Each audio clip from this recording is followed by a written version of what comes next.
Welcome proteins. तो class 6 का एक और चैप्टर, ये 5th चैप्टर है हमारा, measurement of length and motion. बहुत ही इंपॉर्टेंट, बहुत ही इजी एंड बहुत ही इंटरेस्टिंग, मज़ेदार चैप्टर है। बहुत बेसिक चीज़ें बहुत अच्छे से सीखने वाले हैं और ये चैप्टर हमें काफ़ी कुछ सिखा के जाएगा जो बेसिक हम डेली लाइफ में यूज़ करते हैं। बेहतरीन सा नोट्स जो हमको इस चैप्टर के लिए इम्पोर्टेंट है, हम यहाँ पर आपके लिए लेके आए हैं। इसी नोट्स से आप इसकी तैयारी कर सकते हैं, किसी भी एग्ज़ाम के लिए इनफ होगा। लेकिन ये नोट्स हम रिवाइज करने वाले हैं चैप्टर के एंड में, वीडियो के एंड में, जैसा कि हम इससे पहले और 6th क्लास के वीडियो में करते आए हैं। आपको सबसे पहले हम एनसीईआरटी लाइन बाय लाइन आपको समझाएंगे डिटेल एक्सप्लेनेशन के साथ, सभी इंपोर्टेंट पॉइंट्स के साथ। उसके बाद हम एक्सरसाइज कराएंगे आपको और फिर उसके बाद हम लास्ट में आप इसको रिवाइज कराएंगे पीपीटी के ज़रिए से। आई होप कि आपको ये वीडियो पूरी तरीके से सब कुछ समझा के जाएगा, तो बस आपको एंड तक देखना है। और अगर आप चैनल पर नए हैं तो आप सब्सक्राइब कीजिए और लाइक कीजिए अगर आपको पसंद आ रहा है सेशन तो देखने के बाद, और दोस्तों के साथ शेयर करें ताकि उनको भी एक बेहतरीन सा वीडियो मिल जाए। चलिए हम लोग शुरू करते हैं बिना किसी डिले के। तो हम सबसे पहले एनसीईआरटी की ओर चलेंगे। जो एनसीईआरटी बुक है हमारा, इस बुक को हम सबसे पहले देखेंगे कंप्लीट कि क्या इसमें लिखा है। ओके, जो भी इंपॉर्टेंट पॉइंट्स होंगे हम आपको ज़रूर हाईलाइट भी करके दिखा देंगे। Students, measurement insufficient memory please clean up the application, cancel. Measurement of length. So measurement का मतलब होता है कि नापना, आप हिंदी में कह सकते हो। लेंथ मतलब लंबाई और मोशन मतलब गति, जिसको हम लोग बहुत डिटेल से आगे समझेंगे। दीपा एक लड़की है, a curious 11 year old girl, 11 साल की लड़की, lives in a town of state of Haryana, Haryana में रहती है। The new school year has started, Deepa needs a new uniform since she has grown taller. अब जाहिर सी बात है 6 क्लास में आ गई है, थोड़ी बड़ी हो गई है, इसलिए नए यूनिफॉर्म सिलवाने जा रही है। Her mother takes her to a cloth shop, she asks for a 2 metre cloth piece. The shopkeeper measure the cloth using a metal measuring rod. आप ये रॉड देख सकते हो, इससे क्या करता है शॉपकीपर, 2 मीटर जो है उसको नाप के देता है। Then the tailor takes her measurement using a flexible measuring tape. और टेलर के पास जब जाती है तो दुकानदार ने ये वाला कपड़े काटने के लिए इस्तेमाल करा था, टेलर ऐसे टेप का इस्तेमाल करता है उसकी नापी लेने के लिए। Okay, her mother instructs the tailor to increase the length of her uniform by 4 उंगल, है ना, 4 उंगल जो है उसको बड़ा करने के लिए कहती है 4 फिंगर्स विथ। अब ये चीज़ें क्या हैं, ये मीटर क्या था, ये टेप क्या था और ये 4 उंगल क्या था, हमें ये सब कुछ जानना है बहुत अच्छे से बच्चों। देखो कह रहा है कि are the tape and rod similar to the scale that the elder sister has in her geometry box. क्या वो जो टेप इस्तेमाल किया जा रहा था या वो जो रॉड इस्तेमाल किया जा रहा था, तो उसके ज्योमेट्री बॉक्स में जो ऐसा स्केल है, क्या सेम ही चीज़ है? जवाब है यस, सिमिलर चीज़ है ना, लेकिन मटेरियल का फ़र्क है यूज़ के हिसाब से और साइज़ का फ़र्क है यूज़ के हिसाब से। और यहाँ पर कह रहा है कि what did mother means by 4 उंगल। 4 उंगल का मतलब क्या था? माँ ने जो कहा कि 4 उंगल बड़ा कर देना, उसका क्या मतलब था? Deepa shares her experience with her school friends Anish, Hardeep, Padma, Tasneem and this leads to a discussion among them. अब वो अपनी जर्नी जो कल ये गए थी वो अपने दोस्तों के साथ शेयर करती है और फिर सब मिलके ये बातचीत शुरू कर देते हैं, दीपा, अनीशा, हरदीप, पद्मा और तस्नीम मिल करके, कि कैसे कैसे नापा जोखी जो है होता है। देखो, हाउ डू वी मेज़र, कि हम कैसे नापते हैं। ओके स्टूडेंट्स, आई होप कि आपको चीज़ें समझ में आ रही होगी। बस आपको थोड़ा एनर्जी रखना है ना, क्लास को पूरा देखना है। बहुत मज़ा आने वाला है आगे। पहले तो थोड़ी स्टोरी टाइप की चीज़ें हैं। Hardeep says I have seen many my grand mother measuring clothes by the length of arm. Hardeep कह रहा है कि उसकी उसकी दादी ग्रैंड मदर जो है ऐसे हाथ से जो है कपड़े को नापती है। Have you ever seen how a farmer measure length to divide his field into beds. क्या आपने कभी किसी फार्मर को पैर के ऐसे चल करके, जिसको हम लोग डिग बोलते हैं, उसके हिसाब से ऐसे चल करके, क्या कभी किसी फार्मर को आपने खेत नापते हुए देखा है? अब यहाँ पर उससे आगे कह रहा है he walks and counts the number of his strides. वो जितनी बार ऐसे चलता है, 1 2 ऐसे उसको गिनता है ना। और सेज पद्मा, ये पद्मा बोलती है, oh not just the length of the strides, sometime they also use the length of their feet to measure. अब अनीश बोलता है कि अरे सिर्फ वो ऐसे डेग ही नहीं, ये जो पैर 1 2 3 ऐसे नहीं गिनता, बल्कि जो फीट है जहाँ पर हम जूता पहनते हैं वो एरिया, उसको भी ऐसा सटा सटा के, है ना, आप देख नहीं पा रहे होंगे पैर, मैं सटा सटा के उससे भी नापते हैं। और हम लोग भी बचपन में जब खेलते थे तो इस तरह के फीट का इस्तेमाल करके मतलब पैर के इस्तेमाल से हम लोग लंबाई उम्बाई नापते थे। ओके स्टूडेंट्स, तो कुछ किसान ऐसे भी नापते हैं, हम लोग वो चीज़ देख लेंगे अपने पीपीटी में। Okay Deepa, yes exactly, measuring length using body parts must be so much fun. Let us also measure something using a body part. Deepa कहती है कि ओह सच में ये काफ़ी इंटरेस्टिंग है कि अपने बॉडी का पार्ट्स यूज़ करके हम लोग किसी चीज़ को नाप सकते हैं। चलिए हम लोग नापते हैं। अब वो लोग चले जाते हैं कहाँ, अपने डेस्क को नापने के लिए, जैसा कि आप फोटो में देख सकते हैं। व्हाट शुड वी मेजर, क्या नापें? Okay let us measure the length of the table in our classroom. चलो क्लासरूम का टेबल ही हम लोग नापते हैं। तस्नीम ये बोलती है। पद्मा एड्स, ओके पद्मा बोलती है कि and which body part should we use to measure it, तो आखिर कौन से बॉडी पार्ट का इस्तेमाल करें इस टेबल को नापने के लिए। ठीक है, चार लोग ये लोग बातें कर रहे हैं। Deepa says let us use our hand span. चलो हम लोग जो है हैंड स्पैन का यूज़ करते हैं, अपने बित्ता का यूज़ करते हैं नापने के लिए। I will show you how to use it, I have seen my mother using it. मैंने अपनी माँ को देखा है इसका इस्तेमाल करते हुए, है ना। शी कॉल्स इट बालिश्त। बालिश्त एक उर्दू वर्ड है ना। इस बित्ता को बालिश्त कहा जाता है उर्दू में। ये जो ऐसे नाप रहे हैं देख रहे, मतलब इस उंगली से लेकर के हमारे ये कौन सा है, इंडेक्स फिंगर, सॉरी इंडेक्स कह रहा है, ये हो गया आपका थंब और ये होगा आपका लिटिल फिंगर, है ना। तो इनके बीच का जो डिस्टेंस है ना, स्प्लिट करने के बाद इट विल कॉल्ड बालिश्त। Okay Hardeep adds okay let us also note down our measurement. Hardeep कहता है चलो हम लोग लिख लेंगे कि किसका कितना होता है। ठीक है, ऐसे करके वो लोग नापने चले जाते हैं और एक टेबल बनाते हैं। ये देखिए अनीश जो होता है उसका जो है जब वो नापता है देखता है कि उसका 13 से थोड़ा ज़्यादा हुआ, स्लाइटली मोर देन 13, मतलब पूरा ऐसे 1 2 3 करके 13 से थोड़ा ज़्यादा हो रहा है। पद्मा का सीधा सीधी 13 हो रहा है, तस्नीम का 13 से थोड़ा कम हो रहा है, स्लाइटली लेस देन 13, और दीपा का हो रहा है बिटवीन 13 एंड 14 बीच में, और हरदीप का 14 हो जा रहा है। बिकॉज हरदीप छोटा होगा तो हरदीप का ये जो साइज़ है वो छोटा हो जा रहा है, इसलिए ज़्यादा नंबर यानी ज़्यादा हैंड स्पैन उसका हो रहा है। Padma says oh the number of hand span is different for all of us, so what can we say about the length of the table. हम लोगों का तो भैया अलग अलग आ गया, किसी का 13, किसी का 12, किसी का 14, क्या हम लोग क्या बोल सकते हैं कि इसका क्या लेंथ है एग्जैक्टली, या but why should the number be different, length of the table, but why should the number be different, number अलग अलग क्यों हुआ। हरदीप आस्क्ड थॉटफुली, और अलग अलग इसलिए हुआ क्योंकि सबके बॉडी का साइज और हैंड का साइज है ना क्या था, अलग अलग था। Tasneem says I can guess our hand span are different size, हमारे जो हैंड स्पैन हैं उसके अलग अलग क्या है, साइज हैं। Anish gives an idea let us check this, क्यों ना हम लोग चेक करें कि साइज बराबर है कि नहीं है। तो वो लोग क्या करते हैं कि all 5 of them put their hand span along each other and arrive at the conclusion that the length of their hand spans are different. वो लोग क्या करते हैं, ऐसे करके वो लोग चेक करते हैं, है ना, एक दूसरे के हैंड स्पैन को कंपेयर करके, है ना, चेक करते हैं और ये कंक्लूजन निकालते हैं, रिजल्ट निकालते हैं कि उनके हैंड स्पैन जो हैं वो डिफरेंट साइज के हैं। Deepa says thoughtfully now no wonder people use scale and measuring tips, है ना। तो सही बात है ना, हमें इसमें कोई चौंकने वाली बात नहीं है। सोचना चाहिए हम लोगों को कि कैसे हम लोग मेजरिंग टेप्स का और इसका इस्तेमाल करते हैं हैंड स्पैन का यूज़ नहीं करके। Deepa and her friend compare the length of the table with the length of their hand span. अब क्या कर रहे हैं कि दीपा और उसके जो फ्रेंड है जो कंपेयर कर रहे हैं, the length of the table is expressed in terms in their hand span. जब उन लोगों ने ये वाला एक्सरसाइज, ये जो प्रैक्टिकल करा ना कि कितना होता है हैंड स्पैन, हम लोग नापते हैं और लिखा, तो इस वक्त वो लोग इस्तेमाल कर रहे थे हैंड स्पैन का, जो कि नापने का, कंपेयर करने का एक चीज़ था। ठीक है, कि हम लोग हाथ से कंपेयर करेंगे। And the length is expressed in 2 parts, है ना। अच्छा यहाँ पर कह रहा है here the hand span used for measurement is an example of unit, and this is important students. Okay now you have to mark this point that they were using their hands, okay, to measure something. Suppose that if we are measuring something, then we must comparing something with some scale. This time I'm using our hand, okay. So this hand that is to be compared, okay, is unit. जिससे compare करके आप किस चीज़ का measurement करते हैं वो एक unit होता है, ओके। तो यहाँ पर क्या कह रहा है,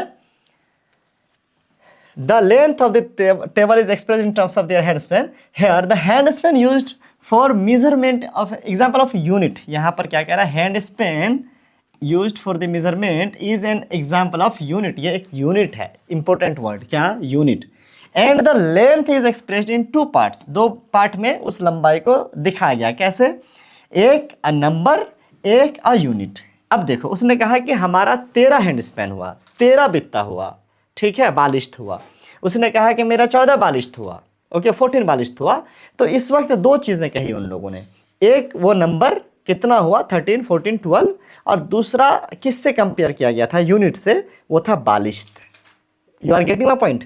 तो जब भी हम लोग कभी लिखते हैं किसी चीज़ के लेंथ को और something else also, so we have to write two things, that one number and another the unit. Okay, this point is to be noted here. For example, if the length of the table is found to be 13 hand span, then 13 is the number and hand span is the unit.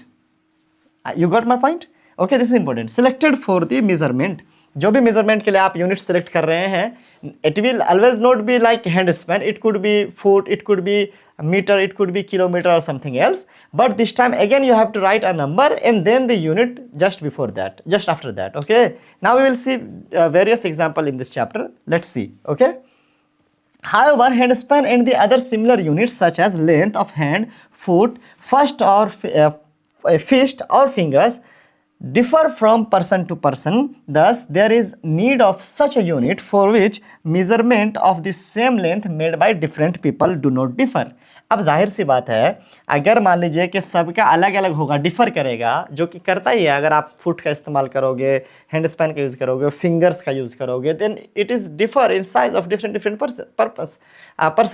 Person to person it vary. Okay, so we can't use always as a standard unit. We need a standard unit that could not vary, otherwise it will not be reliable. Okay, people will not just take this carefully.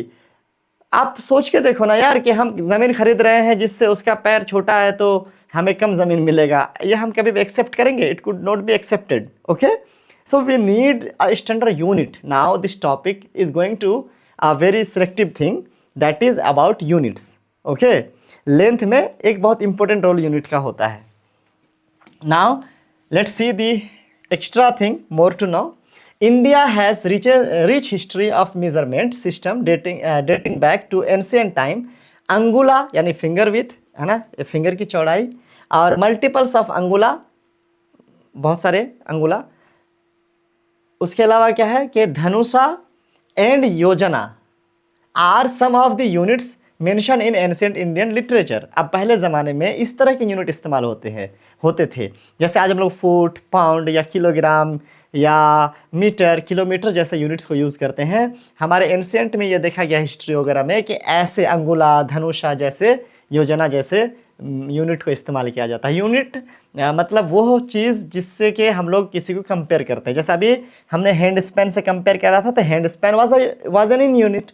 Okay, तो यहाँ पर भी वही चीज़ देखेंगे कि architecture जो भी थे और जो टाउन प्लानिंग वगैरह था पहले ज़माने में, वो सब में देखने को मिला है. The angula is still used by traditional crafts people. जो लोग अभी भी, बहुत बूढ़े पुराने लोग जो इस्तेमाल करते हैं, उसमें अभी भी अंगुला का इस्तेमाल होता है. ओके, और कह रहा है कि लाइक कारपेंटर्स एंड टेलर्स, अभी भी कारपेंटर लोग अंगुला का, इसीलिए वो शुरू में उसकी माँ बोली थी, दीपा की माँ के 4 अंगुल बड़ा कर दीजिएगा, तो अभी भी इस्तेमाल करते हैं कारपेंटर लोग और टेलर लोग. Okay, several objects with rolled markings which could be scales, है ना, have been, है ना, exhibited from sites of the Harappan civilization. Harappan civilization से हम लोग कुछ ऐसी चीज़ें मिली हैं जिसमें स्केलिंग किया हुआ है, मार्क्स लगाए हुए हैं. that also says that, okay, कि that time also in that civilization people use something as a unit to measure something. Okay, this point is to be said. Standard unit. Now this important topic. Now we are going to start कि अब पूरे दुनिया में इस difference को, इस variation को हम लोग को ख़त्म करने के लिए, है ना, ज़रूरत थी एक अच्छे यूनिट की, एक ऐसे यूनिट की जो एक्सेप्टेबल हो सभी डिफरेंट पीपल के लिए, सभी डिफरेंट कंट्रीज़ के लिए. ये पर्सन टू पर्सन या प्लेस टू प्लेस वेरी नहीं करता हो. ओके, कह रहा है कि several system of units evolve with the time of different parts of the world. अलग अलग जगह दुनिया में अलग अलग सिस्टम थे. However, when people started traveling from one place to another, it created a lot of confusion. अब India के अंदर 4 पाव में किलो हो जा रहा है, अमेरिका जाके भैया 5 पाव में हो रहा, 3 पाव में हो रहा, तो कन्फ्यूज़न तो हो ही जाएगा. तो ऐसा पहले हो रहा था कि जब लोगों ने बिजनेस शुरू करा, ट्रैवलिंग शुरू करी एक जगह से दूसरी जगह, तो फिर देखा कि यार काफ़ी दिक्कत आ रही है नाप तोल में, सिर्फ लंबाई ही नहीं बल्कि बाकी नाप तोल में भी। This led to the different countries coming together and adopting a set of standard units measurement. तब जाकर के दुनिया के लोगों ने सोचा कि क्यों ना मिल करके एक ऐसा यूनिट बना दिया जाए जो क्या हो, सबके लिए रिलायबल हो, सबके लिए एक्सेप्टेबल हो। Okay, the system of units now used known as the international system of unit. Okay, so now हम लोग कौन सा सिस्टम यूज़ करते हैं? International system of unit use करते हैं, जो पूरी दुनिया इस्तेमाल करती है, उसी को हम लोग एसआई यूनिट कहते हैं। आप ये भी कह सकते हो कि एसआई यूनिट का ये फुल फॉर्म है क्या? ऐसे अभी दिखने में तो ऐसा लग रहा है ना कि एस पहले आना चाहिए, सिस्टम इंटरनेशनल, ऐसा नहीं, कभी कभी ऐसा होता है। अब जो है तो है, हम क्या ही करें, यही है। एसआई यूनिट का मतलब हो गया इंटरनेशनल सिस्टम ऑफ यूनिट्स। ठीक है, चलो भैया आगे देख लेते हैं। The SI unit of length is metre. अब यहाँ पर हम लेंथ की बात कर रहे थे from the starting of this chapter. So the important thing is the SI unit of length जिसकी हम बात कर रहे थे इज मीटर। एसआई यूनिट दुनिया जिसको मेन मानती है वो मीटर है। वो मीटर जो आपने देखा था दर्जी कपड़े वाले के दुकान में, इतना बड़ा सा रॉड के जैसा, वो एक मीटर था। वही मीटर असल है, उसी का फिर अलग अलग पार्ट्स को हम लोग अलग अलग नाम दे करके उसके फिर बहुत सारे कैटेगरीज करते हैं। It symbols m, it symbol is m. और ये मीटर को दिखाने के लिए इसका सिंबल यूज करते हैं, उसको हम स्मॉल एम से दिखाते हैं, स्मॉल एम से, ध्यान रखिएगा। A metre scale is shown in figure 5.2। हम लोग देख सकते हैं, इधर भी एक तो दिया हुआ है। 1 metre is divided into 100 equal divisions, each divisions is called centimetre यानी सीएम। देखो अब 1 मीटर, सपोज करो ये 1 मीटर है, मान लेते हैं, हालांकि इतना बड़ा होता है, अभी हमारे पास है नहीं।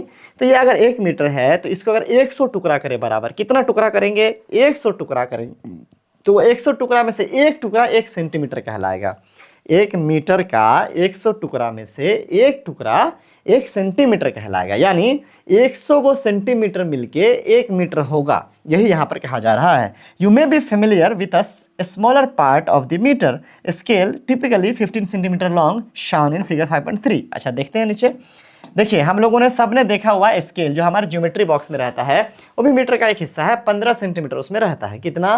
15 सेंटीमीटर। 1 मीटर में कितना रहता है स्टूडेंट्स? 100 सेंटीमीटर। और हमारे पास स्केल कितना रहता है? 15 सेंटीमीटर का, मतलब 1 मीटर का 100 टुकड़ा में से 15 टुकड़ा जोड़ करके इतना बड़ा हमें एक हमारे ज्योमेट्री बॉक्स में दिया जाता है। नाउ ध्यान उधर पर, look carefully at the 15 centimetre scale, नीचे दिया गया, हम लोग देखेंगे। Okay, it has marking in centimeter from 0 to 15. The length of any section between two consecutive big marks such as between 1 and 2 or between 5 and 6 is 1 centimeter. Observe that in this section. देख लेते हैं भैया। अब यहाँ क्या है important? 0 से start हुआ है, ये 1 है, ये 2 है, ये 3 है, इस तरीके से ये 15 है। कितना है? 15 है। समझने वाली बात ये है कि 0 से लेके 1 के बीच का जो ये डिस्टेंस है, ये 1 सेंटीमीटर है। कितना डिस्टेंस है ये? 1 सेंटीमीटर का है। 1 मीटर का 100 टुकड़ा में से एक टुकड़ा। 1 से लेके 2 का भी बीच का डिस्टेंस क्या है? 1 सेंटीमीटर है। इस तरीके से 5 से 6 के बीच का भी, यहाँ से यहाँ तक, ये भी 1 सेंटीमीटर है। और 10 से 11 के बीच का भी ये 1 सेंटीमीटर है। कहने का मतलब है कि हर एक 2 नंबर के बीच का जो डिस्टेंस है वो 1 सेंटीमीटर है। इस तरीके से ये टोटल कितना हो जाता है? 15 सेंटीमीटर हो जाता है। अब यहाँ पर कह रहा है of 1 centimetre length are further divided into 10 equal parts. अब यहाँ पर कह रहा है कि जो 1 सेंटीमीटर यानी यहाँ से लेके यहाँ तक जो था, ये जो 1 सेंटीमीटर था, इसको मान लो हम जूम कर लेते हैं। क्या कर लेते हैं? इसको हम इतना दूर को हम मान लो जूम कर देते हैं। अब मान लो हमारा ये इतना बड़ा हो गया, ये 0 है और ये 1 है, हमने जूम कर दिया इसी इतना ही डिस्टेंस को। अब इसको मान लो हमने 10 भाग में बांट दिया, चलो ये 5 हो गया है ना, 1 2 3 1 2 1 2 3 4 5 1 2 3 4 5। मान लो हमने 10 भाग में डिवाइड कर दिया, किसको? इस 1 सेंटीमीटर के डिस्टेंस को हमने फिर से कितने भाग में डिवाइड करा? कितने पार्ट में? 10 पार्ट में। तो अब जो एक पार्ट होगा हमारा, ये हर एक पार्ट, अब इसको कहेंगे मिलीमीटर। क्या कहेंगे बच्चों? मिलीमीटर। 1 मीटर का 100 टुकड़ा किए तो एक टुकड़ा 1 सेंटीमीटर हुआ। 1 सेंटीमीटर का जो कि ऑलरेडी छोटा था, इतना सा था, इतना सा, उस 1 सेंटीमीटर को हम अगर फिर 10 टुकड़ा करेंगे तो एक टुकड़ा 1 मिलीमीटर कहलाएगा। I hope you are getting my point. Okay, let's see. अरे अरे अरे अरे, ये मिस्टेक मैं कब तक करता रहूंगा। आगे देखते हैं। 1 millimetre. 1 millimetre is the smallest value of length that you can measure using this scale. अच्छा, अब इस स्केल से आप 1 मिलीमीटर का छोटा नाप सकते हैं, बहुत पतला हो जाता है। अगर आप अपने स्केल में देखिएगा, पतले पतले जो लाइन्स होते हैं वो मिलीमीटर का होता है। उससे आप पेपर की मोटाई को नाप सकते हैं, या पेपर की मोटाई को नाप सकते हैं, या तो फिर पेपर की मोटाई को नाप सकते हैं, और क्या है ना। वैसे बहुत कुछ है, ये क्या मतलब। चलो, कह रहा है कि value of length that you can measure using this scale 1 millimetre is equal to 1/10 of centimetre. यानी 1/10 को मैथमेटिकल फॉर्म में कैसे लिखते हैं स्टूडेंट्स? 1/10 मतलब 1/10, यही ना हुआ 1/10। 1/10 को ही 1/10 कहेंगे। And if you will divide, या आजकल के बच्चे तो कैलकुलेटर इस्तेमाल कर लेते हैं, 0.1 हो जाएगा। क्या हो जाएगा? 0.1। तो 1/10 का मतलब 1/10। तो यहां पर वही कह रहा है कि 1 millimetre is equal to 1/10 of a centimetre. This is centimetre and this is also centimetre. क्या बराबर? 1 मिलीमीटर बराबर क्या बराबर? 1 मिलीमीटर बराबर 1/10 सेंटीमीटर, यानी 0.1 centimetre. I hope you are getting my point. यहाँ पर वही चीज़ लिखा हुआ है, खुश हो जाओ। For measuring larger length we use a larger unit called kilometre. अब हम लोग को बहुत लंबी डिस्टेंस नापनी है। ये तो बहुत छोटा नाखून वाली बात हो गई। नाखून का भी, यस, ले नाखून का एग्जाम्पल आ गया, पेपर कह रहे थे तुम लोग खाली। तो किलोमीटर भी इस्तेमाल कर सकते हैं। किलोमीटर किसके लिए? बड़े डिस्टेंस के लिए, which is equal to 100 metres. Thousands आए हैं बैगन। देखो, इतना बड़ा वाला था हमारे पास 1 मीटर। अब वैसा वैसा 1000 को मिलाएंगे, तब जाके हमारा क्या बनेगा? 1 किलोमीटर बनेगा। ठीक है, समझ गए? इतना बड़ा जो था ना, वो कपड़े वाला की दुकान के पास, उसको 1000 को मिलाएंगे तो कितना क्या बनेगा हमारा? 1 को किलोमीटर बनेगा। बोले तो ये बड़ा स्केल है। चलो आगे बढ़ते हैं। And for measuring a smaller length we use unit such as centimetre और मिलीमीटर। बड़े के लिए किलोमीटर, हम लोग बीच में कपड़ा, मीडियम टेडियम के लिए ये मीटर, बहुत बड़े के लिए किलोमीटर, और छोटे छोटे के लिए सेंटीमीटर, मीटर। उसके अलावा इंच भी आगे आएगा। Would it be convenient to use the unit meter to measure larger length such as the length of a railway track between two cities? क्या हम लोग अगर इतना बड़ा वो जो था डंडा जिससे हम कपड़ा नाप रहे थे, उससे 2 शहर के बीच का रेलवे ट्रैक की दूरी हम नाप सकते हैं? It will be too time taking. ये काफ़ी दिक्कत की बात हो जाएगी। वहाँ हमें बड़े स्केल की ज़रूरत पड़ेगी। ये छोटा छोटा स्केल का ऐसा पिल्लो डंडा नहीं खेलने का है भैया। गुल्ली डंडा, पिल्लो डंडा बोल दिया पर। ले भैया आगे चलते हैं। और the measure of smaller length such as the thickness of a page of a book. या क्या हम उस डंडे का इस्तेमाल करके एक पेपर की मोटाई को नाप सकते हैं क्या? ना ना ना, गड़बड़ हो जाएगा, गलत इस्तेमाल हो जाएगा उसका। आगे बढ़ते हैं। चलो चलो चलो, इस बार लगता है मैं मिस्टेक नहीं करा। यहाँ पर उसी इंफॉर्मेशन को खूबसूरत से नीले पीले होली के कलर में दिया गया है। 1 kilometre is equal to 1000 metre, 1 metre is equal to 100 centimetre, and 1 centimetre is equal to 10 millimetre. इसको आप याद कर लेंगे, और समझाया तो मैंने ऊपर है ही। In some scales you might have noticed another scale marking. This scale marking is in inches. देख लेते हैं अभी। Where 1 inch is equal to 2.54 centimetre. Let's see. Scale का एक साइड ये जो था 0, 1, 2 और ये 15, ये तो हमने बात कर लिया कि चलो क्या था ये? सेंटीमीटर। यस। नीचे कुछ है भैया, ये देखो 0, ये 1 है ना, और ये 2 है ना, और ये 3, और ये 4, और ये 5, और ये 6। ये जो है, अब ये क्या है? ये क्या कहानी है? बेसिकली जैसे यहाँ से यहाँ तक मतलब 2 पॉइंट के बीच की दूरी 1 सेंटीमीटर थी, वैसे इस 2 पॉइंट के बीच की दूरी 1 इंच है, जो कि स्लाइटली ग्रेटर देन है किससे? थोड़ा सा बड़ा है किससे? सेंटीमीटर से। मीटर तो बहुत बड़ी बात हो गई, सेंटीमीटर से थोड़ा बड़ा। 1 सेंटीमीटर 1 इंच में 2.54 सेंटीमीटर, लगभग 2.5 सेंटीमीटर होता है। यानी लगभग एक ठो, 2 ठो और इसका आधा, इतना मिला देंगे तब देखो, ये देखो 1 इंच हो रहा है लगभग, है कि नहीं है? कहने का मतलब है कि 2.5 सेंटीमीटर करीब, थोड़ा ज़्यादा ही, 20-2.5 सेंटीमीटर से उतना मिला के 1 इंच बनता है बच्चों। इंच थोड़ा सा सेंटीमीटर से बड़ा होता है। हम ये कह सकते हैं जैसे हमारा एक गिड्ढा होता है ना, इससे थोड़ा छोटा होता है सेंटीमीटर, और गिड्ढा से थोड़ा बड़ा होता है इंच, है ना। इंच थोड़ा बड़ा होता है। आज भी बहुत सारी जगह पे इंच का इस्तेमाल करते हैं, पहले तो करते ही थे, नो डाउट। चलो आगे बढ़ते हैं। This unit is still used by some people. Yes, कुछ लोग इस्तेमाल करते हैं, आज भी करते हैं, हम लोग भी करते हैं बहुत सारी जगह पे इंच का इस्तेमाल। आइए, एक चीज़ क्या है? Suppose we all measure the length of the table again, but this time using a metre scale, will our result still be different? अब यहाँ पर एक सवाल है कि इस बार हम हैंड स्पेन से टेबल नहीं नापेंगे, इस बार हम लोग मीटर का या स्केल का इस्तेमाल करके नापेंगे, तो क्या इस बार भी हम लोगों का रिजल्ट अलग अलग आएगा? No, but we should first learn the correct way of using a scale to measure the length. नहीं, सेम आएगा, लेकिन अगर हमने उसका सही इस्तेमाल करा तो, सही से यूज़ करें तो, अगर फिर गलत यूज़ कर लिए तो फिर सही कैसे आएगा? तो यहाँ पर आपको अगला टॉपिक वही दिया गया है कि correct way of using measuring length, कि लेंथ को नापते हुए कैसे नापेंगे तो करेक्ट तरीके से सही रिजल्ट आएगा। उसके लिए है, for measuring any length we need an appropriate scale. For example, if you want to measure the length of your pencil you may use a 15 centimetre scale. सबसे पहले तो स्केल सही लेना पड़ेगा। बहुत लंबी दूरी के लिए भैया वैसा फीता लेना पड़ेगा, मैदान नापना है तो बड़ा सा फीता लेना पड़ेगा, कपड़े नापने हैं तो इतना बड़ा वाला चल जाएगा। लेकिन अगर आपको अपने पेंसिल नापने हैं तो छोटा सा वो जो आपके पास 15 सेंटीमीटर वाला ज्योमेट्री बॉक्स में मिलता है scale, you can use that also. Okay, so यहाँ पर कह रहा है कि एक तो सही स्केल आपको लेना पड़ेगा, है ना। अगर आपको अपने कमर की मोटाई नापनी है तो उस वक्त मुड़ने वाला इंची टेप चाहिए, जो कि हम लोग दर्जी के पास देखते हैं, एंड ब्ला ब्ला ब्ला ब्ला।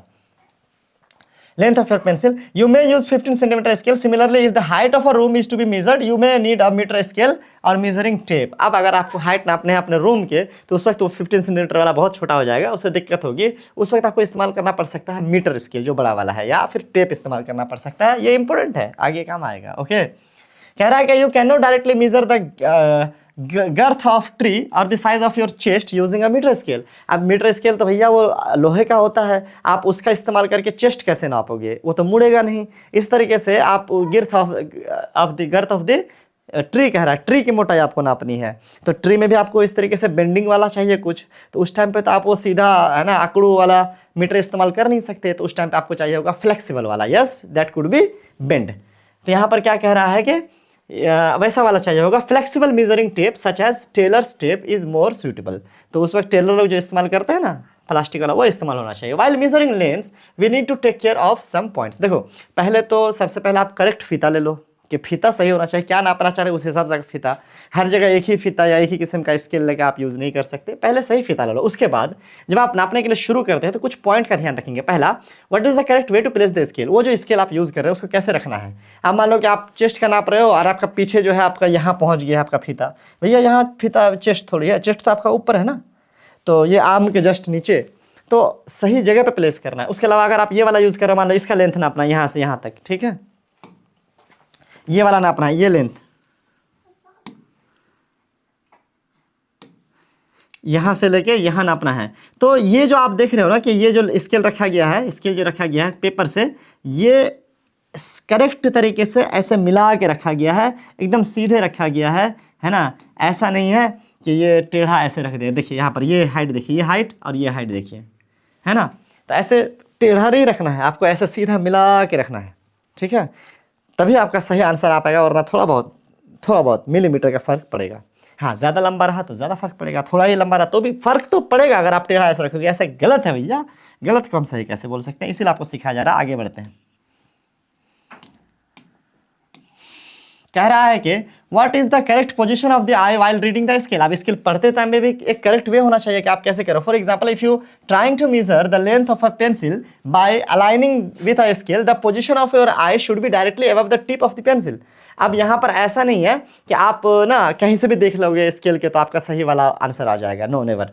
आपको क्या करना पड़ेगा, ये देखो एक फोटो दिया गया है स्टूडेंट्स, देखो कि जैसे आप पेंसिल नाप रहे हो तो इधर तो आपने जीरो से एकदम करेक्टली इधर से बराबर से रखना है, और इधर जब आप देख रहे हो तो आपको एकदम ऊपर से देखना है। सपोज करो हम ऐसे नाप रहे हैं, अभी ऐसे नाप रहे रख करके, तो हमको इसके सामने से देखना है, ऐसे नहीं देखना है, ऐसे नहीं, या ना ही ऐसे देखना है, ठीक है। मतलब इधर से नहीं देखना है या इधर से नहीं देखना है, हमको ऊपर से सीधे ऐसे, यहाँ पे समझो ऐसे रखा है स्केल, है ना, इस टिप को देखना है तो इसको हमको सामने से देखना है, ठीक है, ऐसे ऐसे स्केल के साथ ऐसे, ठीक है। मतलब ये स्केल ऐसे, ऐसे नहीं देखना है, ऐसे नहीं, या ऐसे नहीं देखना है, ठीक है, ऐसे देखना है सामने से, ठीक है। नहीं तो फिर फर्क पड़ेगा, क्योंकि आपके आई साइट के हिसाब से ये जो है,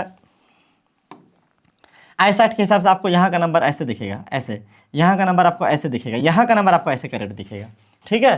तो ये भी बहुत ज़रूरी है कि आप सही प्लेस से देखें, नहीं तो आपको मिलीमीटर में फ़र्क फिर से नज़र आएंगे और इस बार भी आपका सही आंसर नहीं आ पाएगा। दूसरी चीज़ ये ध्यान रखनी है, पहली चीज़ क्या ध्यान रखिए कि आपका टेप सही होना चाहिए, सही वाला टेप लेना है, किस में हमको मुड़ने वाला चाहिए, किस में लोहा वाला चाहिए, किस में छोटा वाला चाहिए, किस में बड़ा वाला चाहिए। दूसरी चीज़, आप जब उसको प्लेस कर रहे हो तो वो करेक्टली जिस चीज़ की लेंथ नापनी है उसका एक बराबर डिस्टेंस से पैरेलल आपको रखना है।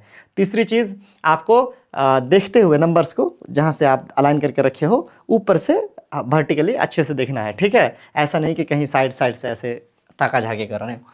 How to measure the length of ends of the scale are broken, अगर टूटा हुआ है तब कैसे यूज करेंगे, तो बहुत सिंपल है, आप समझ लो। यहाँ पर वही चीज़ लिखी हुई है कि if the ends of the scale are broken और the zero marking is not clear, it can still be used for measurement with such a scale, use any other full marks of the scale, say 1 centimeter, figure 5.6, you will must subtract the reading of the marks from the reading at the other end।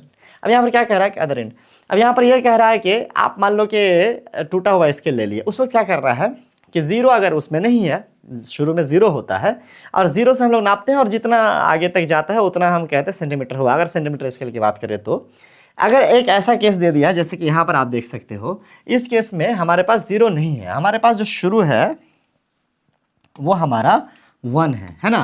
अब 1 से नापना शुरू कर रहे हैं तो हमारे पास अगर यहाँ पर 10 तक पहुँचा, यहाँ पर 10.5 तक पहुँचा है, तो 0 से लेके इधर 0 होता, सपोज करो 0 से लेके 1 तक 1 होता, 1 से लेके 2 तक 2 होता, 2 से 3 तक 3 होता। लेकिन जब 0 नहीं है तो 1 से 2 तक 1 ही हुआ, 2 से 3 तक 2 ही हुआ, पहुंचा 3 तक और हुआ 2, पहुंचा 4 तक हुआ 3। कहने का मतलब पहुंचा 10 तक तो हुआ 9 और इस हिसाब से 10.5 तो 9.5।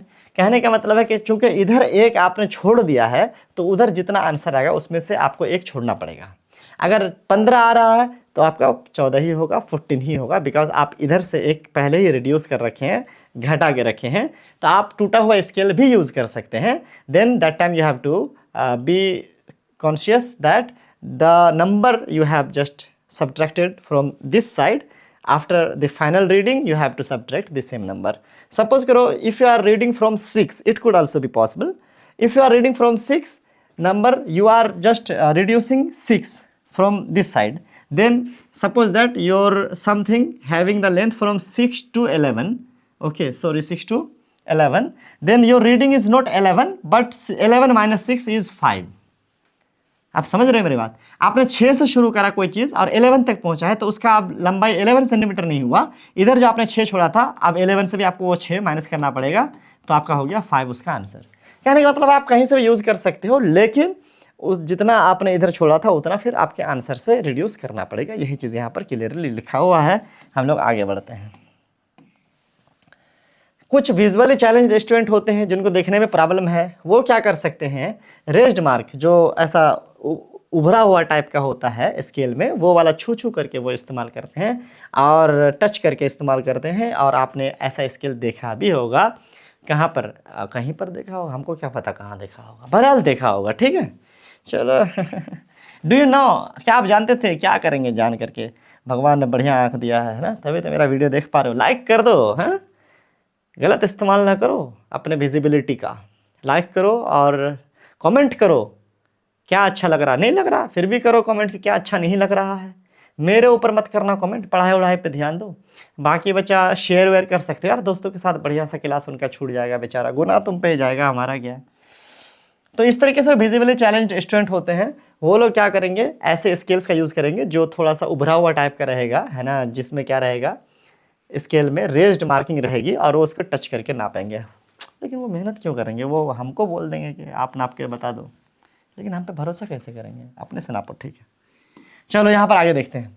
एक एक्टिविटी दिया है, इस बार उन्होंने क्या करा है, आपको कुछ बहुत सारे सामान ले लेने हैं, जैसे कि कॉम ले लेना है, पेन ले लेना है, पेंसिल ले लेना है, इरेजर ले लेना है, और सबका लेंथ आपको नापना है। किससे, एक measure their length 1 by 1 using a metre scale. एक मीटर स्केल, वो छोटा वाला भी आप स्केल यूज कर सकते हो अपने ज्योमेट्री बॉक्स का। डू नोट डाउन द, अच्छा, note down the measurement of the table 5.2। और उसके बाद आप क्या कर सकते हो, इसमें उसका लेंथ लिखो कि आपका बुक का क्या हो रहा है, आपके इरेजर का क्या हो रहा है, आपके शार्पनर का क्या हो रहा है, ये सब आप लिखो। अब कह रहा है कि while write the length do not forget to write the unit also। अब क्या कह रहा है, अगर आप मान लो कि आपका जो इरेजर है वो 2 सेंटीमीटर हुआ तो सेंटीमीटर उसका यूनिट हुआ, क्योंकि आप सेंटीमीटर से कंपेयर करके लिख रहे हो ना, तो वो सेंटीमीटर लिखने मत भूलना, अदरवाइज 2 क्या 2 मीटर 2 सेंटीमीटर 2 किलोमीटर 2 मिलीमीटर कैसे पता चलेगा, है ना। तो that is very important to write unit whenever you are just writing any quantity, you must have to write the unit of that quantity just nearby that, otherwise it will not be clear that what are you talking about, okay। हाँ, 2, अब 2000 भी हो सकता है, 2 लाख भी हो सकता है, क्या क्लियर करेगा ना unit. Thus your result will consist of 2 parts, one part is number and other part is unit of the measurement। ये मैं पहले भी बता चुका हूँ कि अगर आप लिख रहे हैं 2 सेंटीमीटर तो 2 नंबर एक हुआ और यूनिट आपका सेंटीमीटर हुआ, 2 मीटर तो 2 नंबर हुआ और यूनिट आपका मीटर हुआ। आगे भी देखें कुछ, why are some length measuring devices made up of flexible materials। Flexible material से क्यों बनाते हैं, ताकि कर्व प्लेस पे, जैसे कि आपका छाती ही को नापना है तो ये जो चेस्ट में आप इसको कर्व करना पड़ेगा, आपके आर्म्स को नापना है, थोड़ा कर्व करना पड़ेगा, that time you need of flexible scale, है ना। उसमें सोचने वाली ज़्यादा बात है नहीं, तुम टेंशन मत लो, हम बता देंगे। आगे बढ़ते हैं। कह रहा है कि some of your friends in the class object someone would have measured the length of the same object, compare the length of measured by you with that of your friend। आपके दोस्त लोग को भी बोलिए सेम चीज नापे जो आप नापे हैं, और उसका लेंथ और आपका लेंथ क्या सेम आया, मेजरमेंट क्या सेम आया। Are the measured lengths the same or slightly different, क्या सेम है या डिफरेंट है। अगर डिफरेंट है, सेम है तो बढ़िया खुश रहो, अगर डिफरेंट है तो क्यों। If not the same discuss the possible reason for the differences. क्या आप ही बताओ क्या पॉसिबल रीजन हो सकते हैं। या तो उन्होंने गलत स्किल चुन लिया होगा, या तो उसका पोजीशन गलत होगा जो रखा है, या तो आईसाइट जिधर से देखा है वो गलत होगा।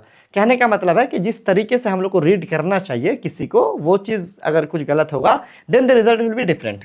आप क्या जानते हैं, units of length such as kilometre, metre, centimetre and millimetre begin with a lower case letter. यह हमेशा इंग्लिश में लिखा जाता है, ऊपर से इनका हमेशा स्मॉल यूज होता है। अब ये क्या कह रहा है, यानी किलोमीटर के लिए के स्मॉल एम स्मॉल, सेंटीमीटर के लिए C small M small, millimetre के लिए एम स्मॉल एम स्मॉल। यहाँ पर यह नहीं हो सकता है कि किलोमीटर का कैपिटल के और फिर स्मॉल एम, या मिलीमीटर का कैपिटल एम और स्मॉल एम, ऐसा नहीं हो सकता है। चाहे वो सिंगल सेंटीमीटर है तो सी और एम, ऐसा नहीं, हमेशा उसका हर एक जो नंबर अल्फ़ाबेट रहेंगे वो स्मॉल ही रहेंगे, कैपिटल नहीं रहेंगे। सिंपल आप मीटर को ऐसे नहीं लिख सकते, कैपिटल एम नहीं लिख सकते हैं, ठीक है। यहाँ पर कह रहा है except the beginning of the sentence. हाँ, अगर शुरू ही सेंटेंस में अगर आ जाता है तब तो वो आ जाएगा, फिर वो ग्रामेटिकल रूल पे आ जाएगा, इस वाले रूल पे नहीं रहेगा। आप तो समझ ही रहे हो ना, जब पॉइंट के बाद ये फुल स्टॉप के बाद कोई पहला वाला अल्फ़ाबेट आता है तो वो कैपिटल होता है, वही चीज़ है कि अगर मान लीजिए कि वो मीटर पहला ही वाला अल्फ़ाबेट है, then that time it will be use as a capital letter. Otherwise जैसे एज अ यूनिट यूज होगा कहीं पर भी तो वो हमेशा कैसा होगा, स्मॉल ही होगा। दूसरी बात यहाँ पर कह रहा है कि नेवर फॉलोड बाय एस, है ना, फॉर द प्लूरल। और ऐसा भी नहीं है कि इसका प्लूरल होता है, जैसे कि अगर हम बोलेंगे 11 सेंटीमीटर, क्या बोलेंगे 11 सेंटीमीटर, तो 11 यहाँ पर हमारे पास एक से ज़्यादा हो गया तो क्या ये प्लूरल हो गया, सेंटीमीटर्स हो जाएगा, एस लगाएंगे ना, बिल्कुल नहीं, हरगिज़ नहीं, कभी नहीं, है ना। हम लोग सेंटीमीटर को हमेशा सेंटीमीटर ही लिखेंगे, चाहे वो 11 हो कि 11 लाख हो कि 11 करोड़ हो, अरब नील खरब महासंघ, है ना। यहाँ पर कह रहा है क्या, while writing the length always leave a space between the number and the unit। hey, always leave a space between the number and the unit। है बैगन भाई, कोई गड़बड़ तो ना है। स्पेस होता है क्या, मैं तो कंफ्यूज हो गया इस चीज़ में, सर चेक कीजिएगा तो। स्पेस क्या होता है इसके बीच में, यूनिट और नंबर के बीच में जब हम लोग को ये लिखते हैं, एक बार हमारे तो सर्च कहीं पे, मुझे नहीं लगता कि स्पेस होता है।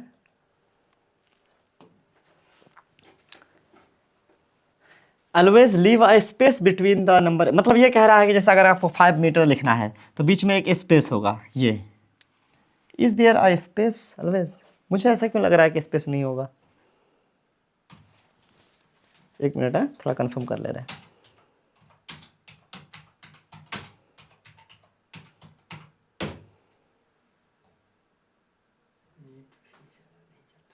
नहीं चल रहा है मेरा मोबाइल,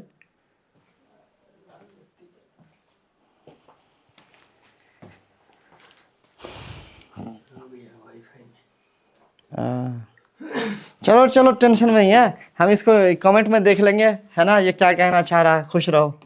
अगर ऐसा होगा तो मैं पिन कर दूंगा कमेंट में, ओके। कुछ ऐसा होगा तो मुझे लग रहा है स्पेस नहीं होना चाहिए, यहाँ पर लिखा है स्पेस होना चाहिए।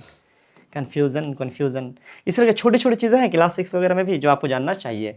मैं ज़रूर कमेंट में पिन करूंगा इस चीज़ को कंफर्म करके, ठीक है। लेकिन स्पेस का मतलब तो आप समझ रहे हैं ना, यही कह रहे हैं। जैसे कि मान लीजिए अगर 15 सेंटीमीटर है तो ये सेंटीमीटर और ये जो 15 है ना, इसके बीच में ये स्पेस की बात कर रहा है। मुझे लगता है स्पेस नहीं होना चाहिए। 15 सेंटीमीटर है तो 15 सेंटीमीटर ऐसे सटा के ही लिखना है, ठीक है। अगर 15 किलोमीटर है तो 15 किलोमीटर आपको ऐसे सटा के ही लिखना है, इसके बीच में स्पेस नहीं होना चाहिए मेरे हिसाब से, ठीक है। एनीवे अगर होगा तो भी हम देख लेंगे, क्या maybe I am wrong, possibly, क्या बड़ी बात थोड़ी है ना। इतना ही छोटा सा दिमाग है, अब कितनी चीज़ें पता होंगी हमें। Measuring the length of curve line, अगर कोई चीज़ कर्व लाइन है, सपोज करिए यहाँ पर आप ये फुलझड़ी जो लगा हुआ है इसमें कर्व लाइन यूज हुआ है ऐसे, अब ये कैसे नापेंगे कितना मीटर हुआ भैया। उस टाइम पे तो डायरेक्ट सीधा स्केल से नाप नहीं सकते हैं। आप क्या कर लो, रस्सी का इस्तेमाल कर लो, किसी पतले से धागा का इस्तेमाल कर लो, यहाँ से लेके ऐसे, यहाँ से लेके ऐसे, यहाँ से लेके ऐसे, यहाँ से लेके ऐसे, यहाँ से लेके ऐसे, ऐसे करके आप इस्तेमाल कर लो। और उसके बाद धागा को सीधा करके नाप लो कि कितना हाथ हो रहा है, कितना फीट हो रहा है, कितना फीट या कितना मीटर हो रहा है। उसके बाद आप क्या कर दो, उतना ही फीट का खरीद लो और फिर आपको सेट करो तो मिल जाएगा। यहाँ पर वही लिखा है कि Anish and parents fixed electric string light on the arches, है ना, of the verandah of their house as shown in figure 5.7। देख ही सकते हो कि वहां पे आपने फुलझड़ी लगाया है, ठीक है। For a celebration at home how would they have measured the required length of string lights, कैसे नापे होंगे, कितना मीटर या कितना सेंटीमीटर या फीट चाहिए, इस तरीके से नापे होंगे। In the case the curved line measurement can be made with the help of flexible measuring tape by using the thread as shown in the figure, के पहले धागा पूरा दो रस्सी मिला लिए होंगे वहां से वहां तक का, और उसके बाद फिर उसको ऐसे फीता से नापे होंगे कितना हो रहा है। The thread can then be straightened, है ना, उसे सीधा कर दो, and its length can be measured using a metre scale. यही चीज है, आगे कह रहा है measuring the length of curve line. अब डिस्क्राइबिंग पोजीशन, अब यहां पर से एक बहुत इंपॉर्टेंट पॉइंट शुरू हो रहा है स्टूडेंट्स, पोजीशन को कैसे हम डिस्क्राइब करते हैं। One day the teacher informs, एक अलग टॉपिक शुरू हो रहा है और इंपॉर्टेंट है, students that she has planned an educational visit to nearby garden. अब एक टीचर है, मैम है, उन्होंने बच्चों को कहा कि देखो हम लोग घूमने चलेंगे गार्डन में, ठीक है। She ask the students to reach there directly in the morning. Deepa and friends, है ना, start discussing whether the garden would be closer than their school or farther. Tasneem and Padma says that the garden would be closer, while Deepa and Anish feel that the school would be closer. Hardeep thinks that both would be almost an equal distance. Space होता है, देखो पता चल गया students. मेरे यहाँ पे एक सर बैठे हुए हैं, है ना, मैथ्स के, और सर कह रहे हैं कि स्पेस होता है। यार मैंने फिर हिंदी मीडियम वाला में कुछ और पढ़ा था ऐसा लगता है। ओके, वहाँ मिस्टेक रहा होगा तो वहाँ कर देंगे, ठीक है कि नहीं। चलो सीखना है तो है ना। Teaching learning nowadays it is not called teaching, it is called teaching learning process. Sometime very small things we don't know sometime. Okay, now I learn one thing कि स्पेस होता है बीच में। आगे देखते हैं,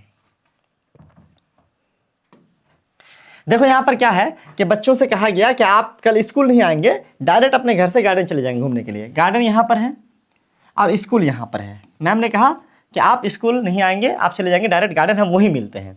अब यहाँ पर दीपा है और अनिश है। इन लोगों ने कहा कि यार स्कूल तो हमारे नज़दीक है लेकिन गार्डन क्या होगा, हमसे दूर होगा। वहीं पर ये तस्नीम है और ये पद्मा है, वो कह रही है गार्डन बोलिए ना, गार्डन तो हमसे नज़दीक ही है, चल जाएंगे जल्दी से। लेकिन वहीं पर ये हरदीप है, ये सोच रहा है कि जितना दूर स्कूल उतना दूर गार्डन। अब यहाँ पर क्या है, बेसिकली एक इंपॉर्टेंट चीज़ समझ में आती है कि सब ने अपने अपने घर से मेजर किया, अपने अपने घर से मेजर करा कि गार्डन का डिस्टेंस क्या होगा। इन लोगों ने अपने घर से, इन लोगों ने अपने घर से, इसने अपने घर से। इस वजह से क्या हो रहा है, गार्डन का डिस्टेंस अलग अलग हो रहा है। अगर सपोज करो कि सब ने बस स्टैंड से डिस्टेंस मेजर किया होता, सब ने बस स्टैंड से, देन क्या होता उस टाइम पे, उस टाइम पे ये होता कि सबके लिए ये डिस्टेंस सेम होता, क्योंकि सब ने जहाँ से शुरू किया है डिस्टेंस नापना वो जगह सेम है। इसको कहते हैं रेफरेंस पॉइंट। क्या कहते हैं बच्चों, रेफरेंस पॉइंट। कि आप किस पोजीशन से एग्जैक्टली नाप रहे हो। अगर हम कह रहे हैं कि दिल्ली 1500 किलोमीटर दूर है, कहाँ से, यहाँ से 1500 किलोमीटर है, मुंबई से है कि केरला से है कि पाकिस्तान से है, 1500 किलोमीटर दूर कहाँ से, ये बोलना भी इंपॉर्टेंट है। उसको कहते हैं रेफरेंस पॉइंट, जहाँ से आप स्टार्ट करते हो। और ये टॉपिक का जो मकसद है वो यही है। आगे देखिए, Who do you think is correct? क्या all of them are correct? Yes, सभी करेक्ट हैं। अब कह रहा है कि then why are their observation different? They are locating the distance of school and garden from their house. ठीक है, कह रहा है कि हाँ उनके जो है अलग अलग जगह पर उनके घर हैं गार्डन से, इसीलिए डिफरेंट डिफरेंट हुआ। If instead each of them had thought the distance from the same object और पॉइंट से द बस स्टैंड, मान लो सब लोगों ने बस स्टैंड से देखा होता, then their observation would have been the same, तो ऑब्जर्वेशन सेम होता। When distance is stated with respect to a fixed object, अब यहाँ पर आता है आपका एक बहुत इंपॉर्टेंट डेफिनेशन, ये वाला याद रखिएगा क्या, when a distance is stated with a respect to a fixed object और the point, then the point is called reference point. इसको याद रखिएगा कि जिस पॉइंट से, जिस पोजीशन से है ना किसी चीज़ का डिस्टेंस लिया जाता है, उस पॉइंट को हम लोग रेफरेंस पॉइंट कहते हैं। पोजीशन के अलावा भी चीज़ें हम लोग देखेंगे मोशन में।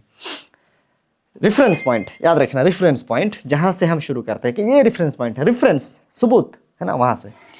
A few days later, Hardeep tells his friend excitedly, "Let us all go to the playground. The sport teacher wants us to help her to draw lines with chuna powder, यानी limestone powder, for making the kabaddi court for the sport day." अब कह रहा है क्या, हरदीप आके बोलता है सब फ्रेंड लोग के, चलो हम लोग को कोर्ट बनाना है फुटबॉल के लिए, है ना, क्योंकि हमारी मैम जो है स्पोर्ट वाली वो बोली है क्या कि हम लोगों को हेल्प करना है उसका ये चूना पाउडर लगाने के लिए। Padma, we will need a long measuring tape, हम लोग को लंबा वाला मेजरिंग चाप का, क्योंकि कबड्डी में थोड़ा बड़ा सा फील्ड बनेगा।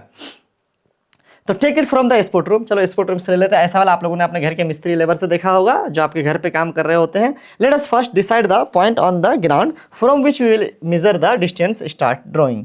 अब जाहिर सी बात है, हम जो है मान लो क्या कि अभी अगर कोर्ट बनाएंगे तो उसके लिए कहीं से तो शुरू करेंगे, फोटो देखो, कहीं से तो शुरू करेंगे।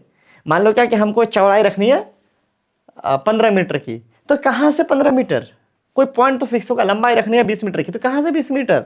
इसीलिए यहाँ पर हम कह सकते हैं कि जिस पॉइंट से हम शुरू करते हैं, यहाँ से शुरू करा गया, इधर इतना सेंटीमीटर होगा या मीटर होगा, इधर इतना सेंटीमीटर या मीटर होगा, इस पॉइंट को जहाँ से आपने शुरू करा, रेफरेंस लिया, इसको कहा जाता है रेफरेंस पॉइंट। क्या कहा जाता है बच्चों, reference point. Let us call the our reference point. सबसे पहले हम लोग अपने रेफरेंस पॉइंट को फिक्स कर लेते हैं और तब वहाँ से हम लोग लंबाई चौड़ाई खींचेंगे और अलाइन करेंगे चीज़ों को। यही चीज़ है, रेफरेंस पॉइंट इंपॉर्टेंट है, अदरवाइज आप डिस्टेंस फिक्स नहीं कर सकते। अगर हम ये कहेंगे कि यहाँ से मेरे घर की दूरी 15 सेंटीमीटर है, तो 15 सेंटीमीटर कह रहा है, 15 मीटर है, तो यहाँ हमारा ये जो पॉइंट है ये हमारा रेफरेंस पॉइंट है। और एक इंपॉर्टेंट चीज़ याद रखिएगा, रेफरेंस पॉइंट कोई पॉइंट होगा ये ज़रूरी नहीं है, वो एक रूम हो सकता है, वो एक घर हो सकता है, वो एक शहर हो सकता है, वो एक देश भी हो सकता है। रेफरेंस पॉइंट कुछ भी हो सकता है, पोजिशन है, एग्जैक्टली नोट अ पॉइंट।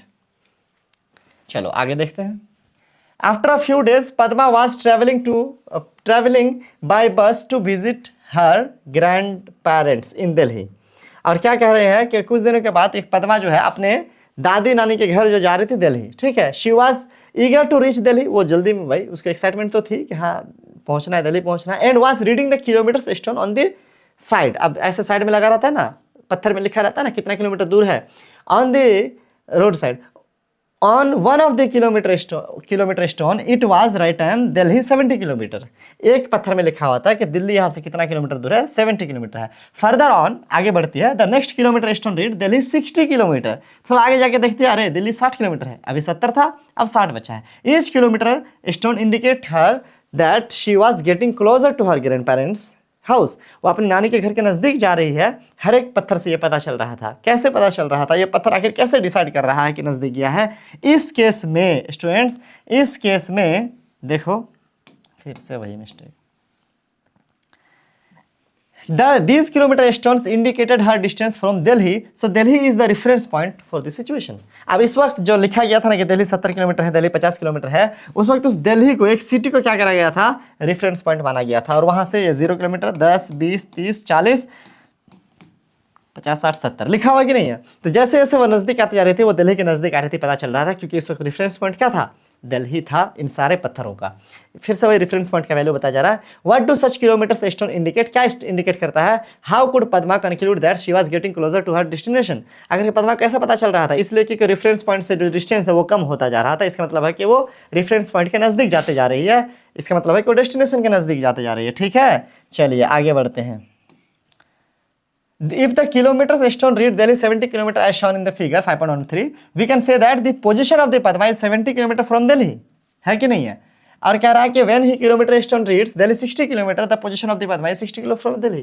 वही चीज़ है कि जब 70 किलोमीटर पड़ रही है, मतलब अभी यहाँ से 70 किलोमीटर दिल्ली दूर है, जब 60 पड़ रही है मतलब 60, अब 60 बचा तो नज़दीक होते जा रही है।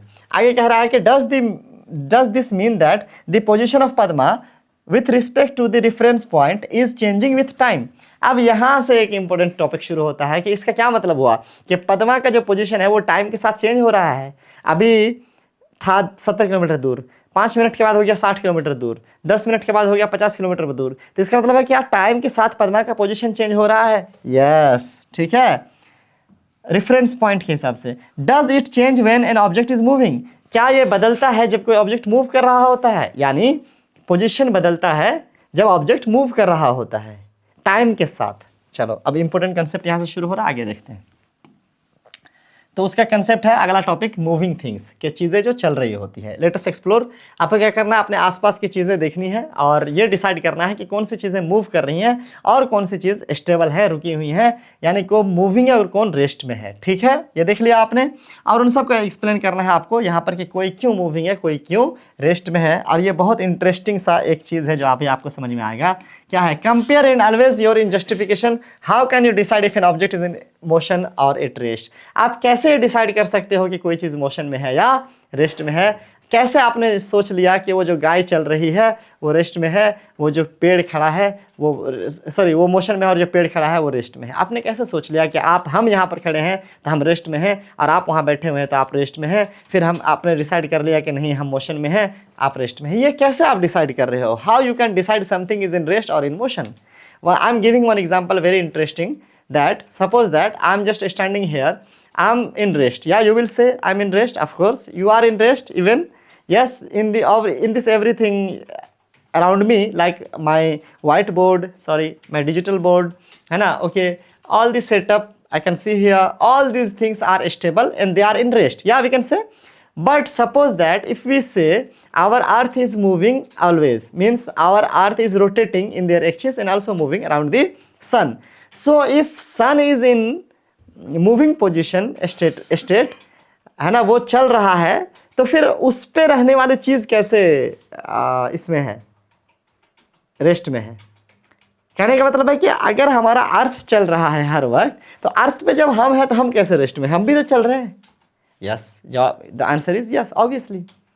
अगर अर्थ मूव कर रहा है, वो मोशन में है, तो हम भी मूव कर रहे हैं, हम भी मोशन में है अर्थ के साथ। इस वक्त हम क्या कह रहे हैं? अर्थ से अपने आप को कंपेयर कर रहे हैं। So earth is now reference point.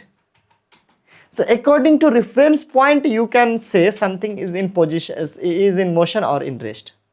You can't say directly something is in rest और इन मोशन। एक और एग्जाम्पल इसमें दिया हुआ है, उसका हम लोग देखते हैं। अब यहां पर कह रहा है, एक डेफिनेशन दे दिया, an object is said to be in motion if its position change with respect to the reference point.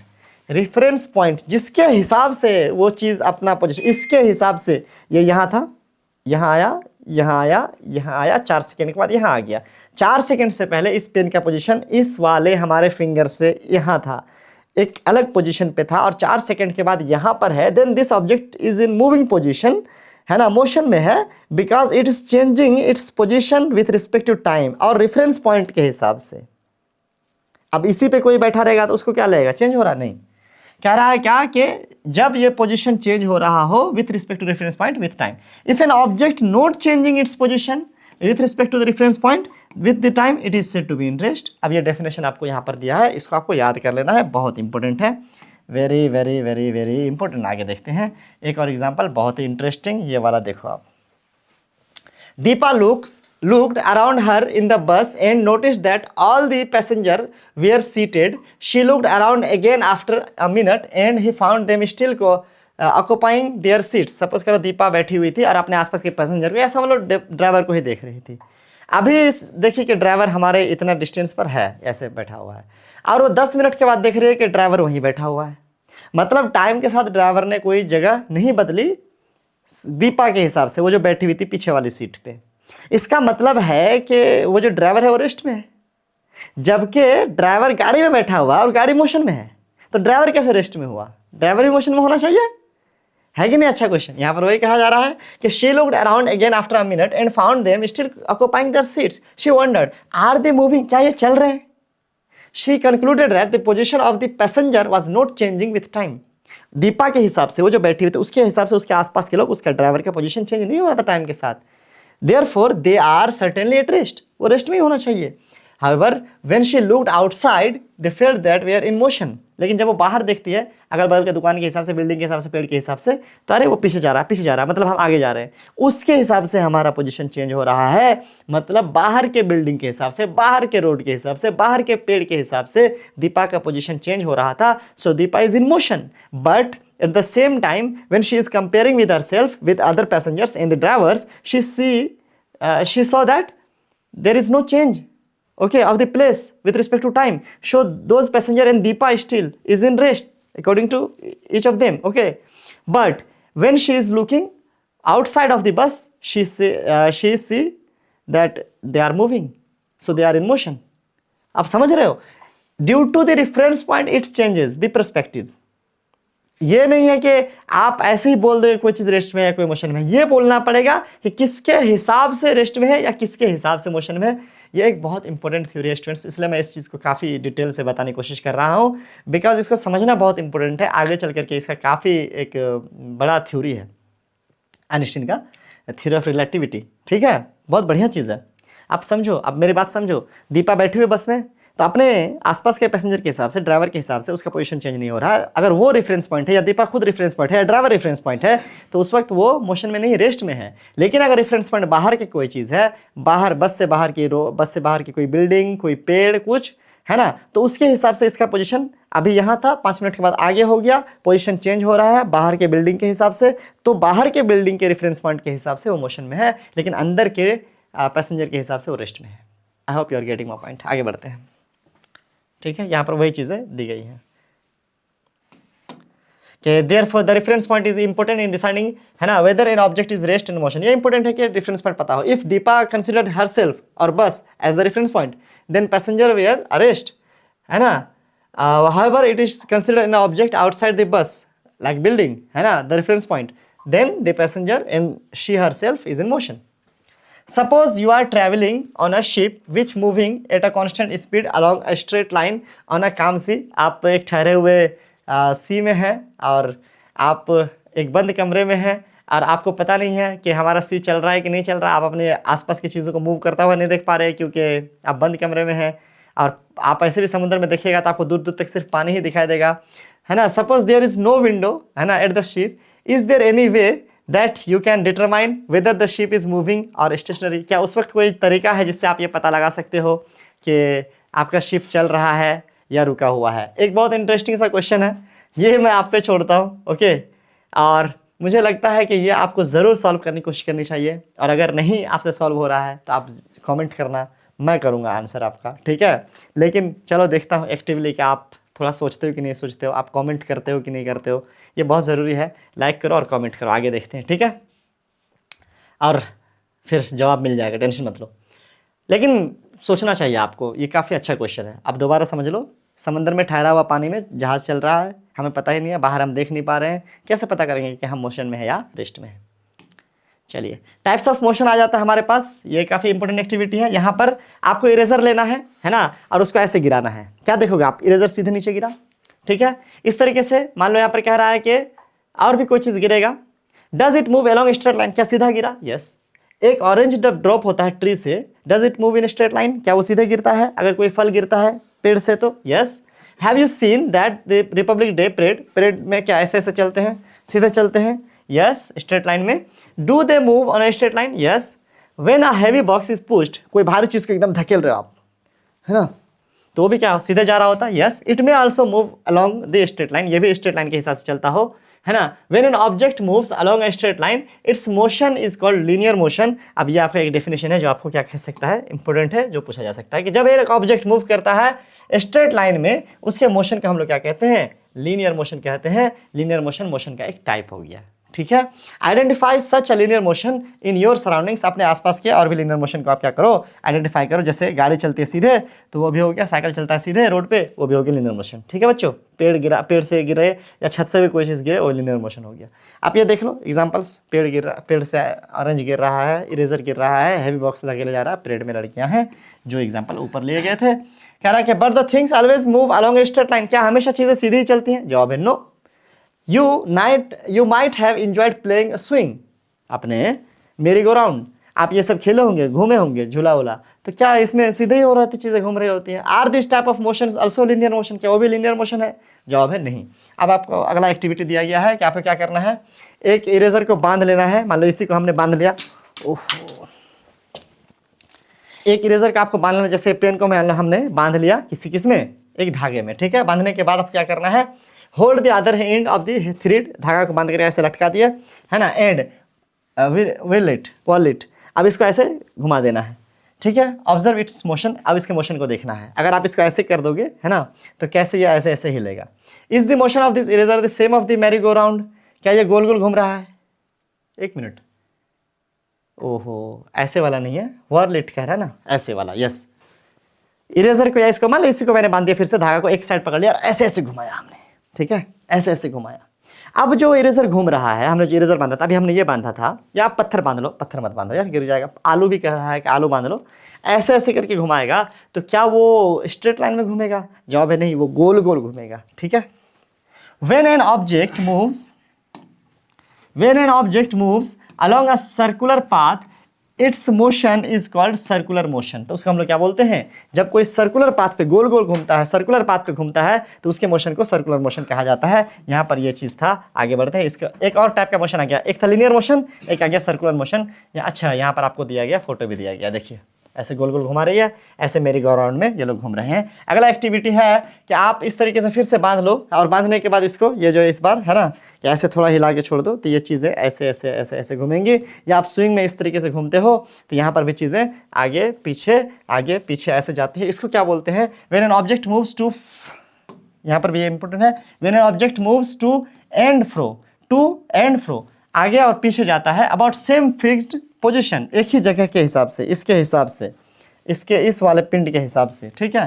It is motion is called oscillatory motion, ऐसे मोशन को ऑसिलेटरी मोशन कहते हैं। अगर आप ऐसे दौड़ोगे तो आपका इस पॉइंट के हिसाब से आपका हाथ आगे गया, फिर पीछे गया, फिर आगे गया, फिर पीछे गया, तो ये भी ऑसिलेटरी मोशन हो जाएगा। आगे बढ़ते हैं स्टूडेंट्स। एक और एक्टिविटी है जहाँ पर आपको क्या करना है, एक मेटल है, एक मेटल का ऐसा मान लो आपने स्केल ले लिया, बुक पे दबा दिया, हाथ से भी दबा सकते हो, उसको नीचे ले जाके छोड़ देना है, तो ऐसे ऐसे ऐसे ऐसे होगा, जैसे कि आप फिगर में देख सकते हो। ये ऊपर से, ये ऊपर गया, नीचे गया, है ना, बीच में है ना, ऐसे ऐसे ऐसे ऐसे होगा, मतलब ऐसे ऐसे ऐसे ऐसे होगा। तो कह रहा है कि इस टाइम में भी उसका जो मोशन हो रहा है, इसको हम लोग क्या बोल सकते हैं? कह रहा है this is also an example of oscillatory motion, क्या ये भी ऑसिलेटरी मोशन है? जवाब है यस, ये भी एक क्या है, ऑसिलेटरी मोशन है। इसको थोड़ा हम लोग समझते हैं। अब यहाँ पर एक बहुत इंपॉर्टेंट पॉइंट दिया है, क्या देखो, if an object repeated its path after fixed interval of time, time के साथ अगर कोई चीज़ अपना जो पाथ है वो रिपीट करता है, अगेन होता है, its motion is said to be in periodic. बहुत इंपॉर्टेंट, पीरियोडिक मोशन एक टॉपिक है। बेसिकली देखो, मैं जैसे गोल गोल घुमा रहे हूँ, अब यहाँ से हम रेफरेंस पॉइंट लेते हैं कि यहाँ से हमारा आलू चक्कर लगाया, घूम के यहाँ आया, मान लो कि इसको टाइम लगा 10 सेकेंड, फिर चक्कर लगाया 10 सेकेंड में, फिर यहाँ आया, फिर चक्कर लगाया 10 सेकेंड में यहाँ आया। या आप मेरी गो राउंड वाला वो खिलौना वाला ही ले लो, गोल गोल घूम रहा है, हर 1 मिनट में एक चक्कर लग जा रहा मान लो, तो एक टाइम के बाद वो रिपीट कर रहा है अपना वो मूव, है ना। ऐसे आप हाथ वाले मान लो कि हम ऐसे जब दौड़ रहे हैं, तो मान लो हर 2 सेकेंड पे हमारा हाथ इस पोजीशन से फिर इस पोजीशन में चला जा रहा है, फिर इस पोजीशन से फिर इस पोजीशन में चला जा रहा है। तो हमारा हाथ का जो पोजीशन है, ये हर 2 सेकंड में क्या हो रहा है, अपना पोजीशन फिर पहले जगह पे ले आ रहा है। मतलब ये चीज़ रिपीट हो रही है एक फिक्स इंटरवल ऑफ टाइम के बाद। इसका मतलब ये हुआ कि हमारा ये जो मोशन है, इसको हम लोग कह सकते हैं क्या, पीरियोडिक मोशन। एक टाइम पीरियड के बाद ये चेंज हो रहा है। और पीरियोडिक मोशन में ही, पीरियोडिक मोशन जो होता है हमारा, क्या, पीरियोडिक मोशन में 2 आते हैं, क्या, एक हमारा सर्कुलर मोशन और एक हमारा ऑसिलेटरी मोशन। यही चीज़ यहाँ पर लिखा हुआ है कि नहीं है, ऑसिलेटरी मोशन।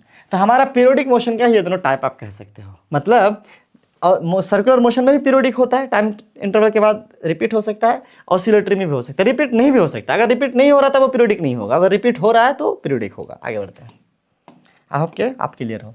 एक और एक्टिविटी दी गई है, इस वक्त आपको आइडेंटिफाई करना है, क्या करना है, चिल्ड्रन पार्क में जाना है, विजिट करना है, और बहुत सारे किस्म के मोशन को आपको देखना है और एग्जाम उसको ये करना, जस्टिफाई करना है कि कौन सा वाला कौन सा मोशन है। ये वाला स्ट्रेट वाला लिनियर मोशन है, ये ऐसा सर्कुलर मोशन है, ये आपको स्विंग है तो ये आपको ऑसिलेटरी कह लो, ये आपको ऐसे ऐसे ये भी ऑसिलेटरी हो जाएगा, ये आपको सर्कुलर हो जाएगा, ये जो आपका हाथ में रस्सी है ना। उसके बाद ये नीचे गिर रही है तो ये आपका लिनियर हो जाएगा। तो इस तरीके से आप क्या कर लो, इसे कैटेगराइज कर लो। और ऑसिलेटरी और सर्कुलर जो होता है वो होता है आपका पीरियोडिक मोशन, वो आपको याद रखना है, बहुत इंपॉर्टेंट। उसके अलावा ये सब आपको वही लिखना है जो आपने ऊपर अभी देखा। जैसे स्विंग था तो आपका स्विंग जो था मूविंग टू एंड फ्रो, जब टू एंड फ्रो होगा तो वो एक ऑसिलेटरी मोशन होगा, आपने ऊपर पढ़ा। अब इस तरीके से हमारा एनसीईआरटी का जो लाइन बाय लाइन सेशन है वो खत्म होता है और हमारे पास अब आता है एक्सरसाइज, जहाँ पर हम लोगों को पहले क्या करना है, कुछ मिलाना है। देख लो, पहला ये है कि आपको दिल्ली के और लखनऊ के बीच की दूरी नापनी है, डिस्टेंस नापना है। तो बहुत दूर है तो इसका आंसर हो जाएगा कि आपका किलोमीटर। ठीक है, मतलब किलोमीटर से हम लोग इसको नाप सकते हैं। इतना ज़्यादा लंबा डिस्टेंस को बड़ा इसके लेना पड़ेगा। Thickness of the coin, coin मतलब सिक्का, सिक्का का थिकनेस बहुत पतला होता है, 1 सेंटीमीटर होगा नहीं, पतला सा होता है, तो उसको हम लोग मिलीमीटर में नापेंगे, है कि नहीं है। उसके अलावा length of the eraser, eraser की लंबाई सेंटीमीटर में नाप सकते हैं, 1 सेंटीमीटर 2 सेंटीमीटर हो जाता है, इंच में भी नाप सकते हैं। तो यहाँ पर इंच का ऑप्शन नहीं है, सेंटीमीटर का ऑप्शन है, तो इसको हम लोग सेंटीमीटर में नाप लेंगे। Length of the school ground, ground बड़ा सा होता है, मीटर से नापना पड़ेगा क्योंकि स्कूल ग्राउंड आपका 50 मीटर 100 मीटर हो सकता है। ठीक है, चलिए आगे बढ़ते हैं। इसके अलावा अगला क्वेश्चन है हमारे पास ट्रू फॉल्स का है।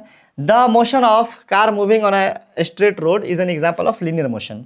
कोई रोड पे जो है कोई कार चल रहा है सीधा तो लीनियर मोशन है, सही बात है। Any object which is changing its position with respect to a reference point, है ना, विथ टाइम, टाइम के साथ रेफरेंस पॉइंट के हिसाब से अगर कोई अपना पोजीशन चेंज कर रहा है तो वो आपको जो है किस में है, मोशन में है। यस, मोशन में है क्योंकि टाइम के साथ रेफरेंस पॉइंट के हिसाब से अपना पोजीशन चेंज कर रहा है। चेंज नहीं करता तो रेस्ट में होता। 1 किलोमीटर 100 सेंटीमीटर, ना ना ना भैया, ये क्या कह रहे हो तुम, इतना गलत कैसे हो सकता है। 1 किलोमीटर में, है ना, 1 किलोमीटर में किलो का मतलब ही 1000 होता है, तो 1000 मीटर हुआ।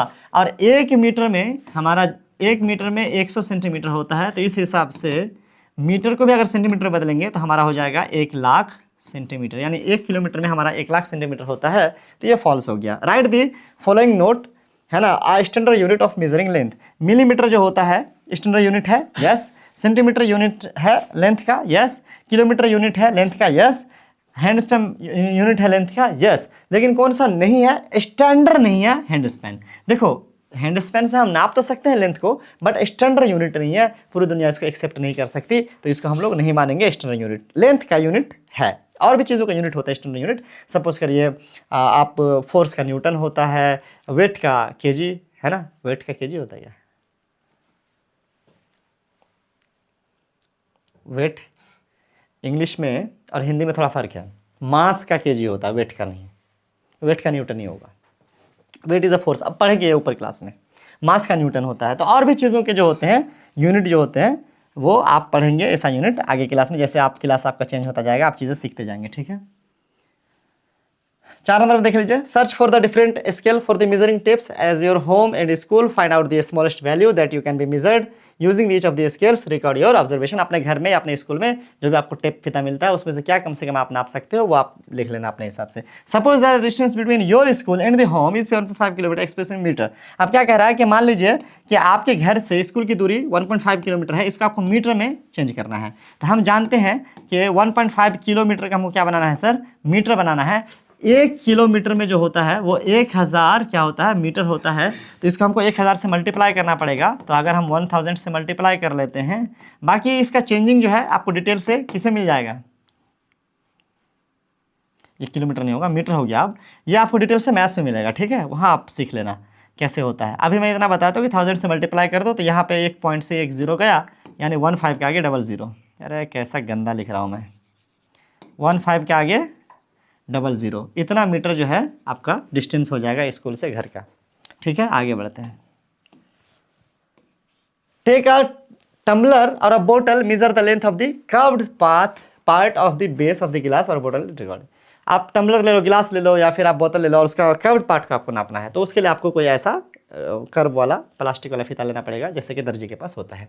Major the length of your friend and express it in metre, centimetre, millimetre. अपने दोस्त का लंबाई नाप करके मीटर में लिखो, सेंटीमीटर में लिखो और मिलीमीटर में लिखो, ये तो आप कर लोगे। You are given a coin, estimate how many coins are required to be placed one after one other otherwise without having any gap, ठीक है, between them to cover the whole length of the chosen side of the notebook. Verify or estimate measuring the same side of the notebook in the size of the coin using the 15 cm scale. देखो आपको क्या करना है, के लिए कह रहा है कि मान लो एक बुक ले लो, ठीक है, मान लो ये बुक है, ठीक है, मान लेते हैं कि एक बुक है। अब इसके बुक के साइड में आपको कॉइन रख करके इसके बराबर करना है, मतलब इसकी इस मोटाई को आपको कॉइन रख करके, ऐसे कॉइन रख करके इसको करना है। कितना कॉइन लगता है, 15 सेंटीमीटर के स्केल के हिसाब से आप इस कॉइन को एस्टिमेट करेंगे और फिर उसके बाद गिनेंगे कि आपका सही है गलत है। ये आप नहीं करने वाले, मुझे पता है, ज़बरदस्ती मुझसे मत करवाइए। अगला 9 नंबर में, give two example each for linear, circular and oscillatory motion. Yes, ये इंपॉर्टेंट है। लीनियर का 2 एग्जाम्पल, जैसे मैंने कहा कि गाड़ी रोड पर चल रही है तो लीनियर मोशन है ना, या साइकिल रोड पर चल रही है लीनियर मोशन है, आप रोड पर दौड़ रहे हैं लीनियर मोशन है, या फिसल रहे हैं लीनियर मोशन है ना, कोई भी चीज़ हाइट से गिर रही है लीनियर मोशन है, जो सीधा सीधी गिरती है बिना किसी डिस्टर्बेंस के। सर्कुलर मोशन का हम 2 ठो कह ले तो सर्कुलर मोशन, जैसे कि आपने वो देखा, मौत का कुआं देखा है, उसमें जो गाड़ी चल रही होती है वो सर्कुलर मोशन है कि नहीं है। उसके अलावा गोल गोल किस में घूम रहे होते हैं, हम लोग एक खेल खेलते हैं उसमें हाथ पकड़ के गोल गोल घूम रहे होते हैं, वो भी सर्कुलर मोशन हो जाएगा, है कि नहीं है। कोई और एग्जांपल ले लेते हैं ऐसा, जैसे कि वही आप आलू बांध करके घुमा रहे थे, वो भी सर्कुलर मोशन था। ऑसिलेटरी मोशन का हम कह सकते हैं, जैसे कि स्ट्रिंग होता है ना गाड़ी का, वो ऑसिलेटरी मोशन होता है। आप चिड़िया उड़ता है ना, तो उसका जो पंख होता है ना, उसमें ऑसिलेटरी मोशन होता है। चलो अगला एग्जांपल हो गया, observe different object around you, है ना। It is easier to express the length of this some object in millimetre, some in centimetre and some in metre. Make a list of 3 object in each category and them in the table. भाई किसको millimetre में नाप सकते हो, किसको centimetre में, किसको इसमें लिख दो अपने हिसाब से। जैसे कॉइन वाला अभी आपने देखा वो मिलीमीटर में, पेज का लेंथ मिलीमीटर में, सेंटीमीटर आप किसको बोल सकते हैं, इरेजर कटर वगैरह सेंटीमीटर में नापोगे आप, या आपका पेंसिल वगैरह सेंटीमीटर में नापोगे। मीटर में आप किसको नापोगे, आपका रूम का हाइट, आपके रूम का विड्थ, या आपके ग्राउंड, या आपके घर की चौड़ाई, या आप मीटर में नापोगे, है ना। इवन के हाइट भी कोई मीटर में नापते हैं। अब इसमें कह रहा है कि ये ABCD ऐसे छोड़ा गया, ये ऐसे गया, ऐसे घूम के गया, कहाँ पर कौन सा मोशन है। तो A से लेके B तक सीधा हो जाएगा, आई थिंक, है कि नहीं है। A से B तक, यहाँ तक A से लेके B तक सीधा हो जाएगा तो लीनियर मोशन। B से C भी कर्व है तो ऑसिलेटरी, C से D भी ऑसिलेटरी, D से E भी ऑसिलेटरी, और E से F तक सीधा जाएगा तो लीनियर। ठीक है, यहाँ तक आप कर देना। ठीक है, अगला है तस्नीम, जो है वो चाहती है कि 1 मीटर स्केल बनाए अपने लिए, अपने खुद से एक स्केल बनाए, बना सकते हैं आप भी नाप करके, मार्क लगा करके। She consider the following materials, चाहते हैं कि या तो प्लेवुड का बना लेंगे, या तो पेपर का, या क्लॉथ का, या तो स्ट्रेचेबल रबर का, या स्टील का। Which of these should she not use and why, कौन सा इस्तेमाल नहीं करना चाहिए। तो पेपर का, प्लाईवुड का, क्लॉथ, स्ट्रेचेबल, ये सब का बना सकती है, बट देखो स्ट्रेचेबल रबर का नहीं बना सकती है। स्ट्रेचेबल रबर का मतलब क्या हो गया, तनकने वाला। अब हमको नापने लिख देगा यहाँ से यहाँ तक 1 सेंटीमीटर हुआ, ऐसे खींच देंगे तो 1 सेंटीमीटर लंबा हो जाएगा। तो स्ट्रेचेबल रबर का आप नहीं बना सकते स्केल, फिर उसका गलत हो जाएगा उसका रीडिंग। 13 नंबर में देखो, think design and develop a card game on conversion of unit of length to play with your friends. आप एक कार्ड गेम सोचो और उसको अपने दोस्तों के साथ खेलने के लिए सोचो। देखो आप कार्ड गेम में, चलो 10 को कार्ड ले लो, ठीक है, ब्लैंक, उसमें लिख दो कि इतना change 15 metre into centimetre, change 11 kilometre into metre, change इतना सेंटीमीटर इंटू मीटर। इस तरह सवाल देखो 10 टो, उसका आंसर 10 अलग कार्ड पे लिख दो, नीचे फैला दो आंसर्स, और ऊपर रख दो आप, उसके हाथ में शफल कर लो अपने कार्ड्स को, अपने फ्रेंड्स को चुन लो। वो कोई भी क्वेश्चन उसको मिलेगा, उसका सही आंसर उसको पिक करना है अपने टेबल से। अगर वो सही आंसर पिक करता है तो उसको पॉइंट मिलेगा 1, और अगर गलत आंसर पिक करता है तो वो आउट हो जाएगा गेम से। इस तरीके से 12 राउंड चलाना है, और लास्ट में जो सही आंसर का बच जाएगा वो विनर हो जाएगा, और जो बाहर होता जाएगा इस तरीके से वो लूज़र हो जाएगा। ठीक है, उस टाइम के लिए। तो कहने का मतलब है कि इस तरीके से हमारा NCERT का जो है एक्सरसाइज भी क्या होता है, ख़त्म होता है। हम लोग विदाउट किसी डिले कहाँ चलते हैं, अपने रिवीजन की ओर, जहाँ हम लोग देखेंगे बहुत ही इंपॉर्टेंट अपने नोट्स, जो आपके भी बहुत काम आने वाले हैं, है ना, और उससे आप बहुत कुछ सीखने वाले हो, है ना। तो विदाउट एनी डिले हम लोग चलते हैं अपने PPT की ओर। ठीक है, फिर से एक मरतबा आप सबका वेलकम है, वेलकम प्रोटीन्स यहाँ पे फिर से लिखा हुआ है। ठीक है, नोट्स में हमारे चैप्टर का नाम है, चैप्टर 5 है measurement of length and motion. इसमें सबसे पहली चीज़ है कि इंपॉर्टेंट मेजरमेंट क्या इंपॉर्टेंस है। ये play a crucial role in our daily lifes, as it helps us determine the length, distance, time, weight and various other physical quantities accurately। नापे बिना हम ये सब कुछ एक्यूरेट पता नहीं लगा सकते। हमारे डेली लाइफ में बहुत इंपॉर्टेंट है, मेजरमेंट हर जगह है। मेजरमेंट ऑफ लेंथ, लंबाई जो मेजरमेंट करते हैं, ट्रेडिशनल जो मेथड होता है उसमें कुछ प्रॉब्लम्स होते हैं, जैसे कि यहाँ पर ऐसे ये पैर से नाप रहा है 1 2 3 4 करके, और एक मेथड है जो कि इंची टेप से उस साइड नाप रहा है। ये मेथड क्या होता है, एंशिएंट टाइम में पीपल यूज करते थे हैंड स्पैन का, फुट का, क्यूबिट का, फिंगर्स का मेजर करने के लिए लंबाई को। जैसे कि फार्मर मेजर करता है फील्ड को using foot steps and tailors used hand span for measuring, है ना, फैब्रिक। तो ये सब जो चीज़ है पहले इस्तेमाल होता था, इसको हम लोग ट्रेडिशनल मेथड कहते हैं। इसमें प्रॉब्लम ये है कि बॉडी पार्ट्स जो होते हैं उसका साइज जो होता है रीजन सेम नहीं होता, बल्कि पर्सन टू पर्सन वेरी करता है। इस वजह से ये रिलायबल नहीं है, एक्यूरेट नहीं है। Due to this inconsistency the method of the standardised measurement system was realised. अब जाहिर सी बात है, चूंकि ये उतना अच्छा नहीं था, इसीलिए स्टैंडर्ड सिस्टम की जरूरत पड़ी। ठीक है बच्चों, ये नोट आप क्या कर सकते हो, अपने नोटबुक में आप इसको उतार सकते हो ताकि आपको याद करने के लिए डेफिनेशन वगैरह मिल जाए। स्टैंडर्ड यूनिट ऑफ मेजरमेंट क्या होता है, ऐसा यूनिट होता है जिसको हम लोग इंटरनेशनल सिस्टम ऑफ यूनिट कहते हैं। ये क्या होता है कि साइंटिस्ट लोगों ने डेवलप करा एक सिस्टम जिसको हम लोग कहते हैं इंटरनेशनल सिस्टम ऑफ यूनिट। ये मेंटेन करता है यूनिफॉर्मिटी को, मेजरमेंट वर्ल्ड वाइड, दुनिया के हर जगह यूनिफॉर्म एक जैसा होता है मेजरमेंट ऐसा यूनिट से। The SI unit of length is metre. हम लोग लंबाई की बात कर रहे थे इस चैप्टर में, तो इस एसआई यूनिट जो होता है लेंथ का वो मीटर होता है। अगर हम डिफरेंट की बात करें तो जैसे कि हमारे पास किलोमीटर है, किलोमीटर का कन्वर्जन क्या है, 1 किलोमीटर 1000 मीटर के बराबर होता है। मीटर एक यूनिट होता है ना, जिसको हम लोग एम से दिखाते हैं। 1 मीटर बराबर 100 सेंटीमीटर होता है। ऐसे सेंटीमीटर एक यूनिट होता है जिसको हम लोग सीएम से दिखाते हैं। 1 सेंटीमीटर बराबर 10 मिलीमीटर होता है। ऐसे ही मिलीमीटर एक यूनिट होता है, वो छोटा यूनिट है जो हम लोग यहाँ पर यूज़ करते हैं। हालांकि उसका भी छोटा यूनिट हो सकता है लेकिन यहाँ पर नहीं है। आप देख लो, 1 किलोमीटर लिखना था, गलत लिख दिया एआई ने, है ना। यहाँ पर मीटर हम लोग टेबल का नाप सकते हैं, यहाँ पर सेंटीमीटर और यहाँ पर मिलीमीटर जो दिखाने के लिए हम लोग इस्तेमाल करते हैं। कुछ फोटो दिया गया था।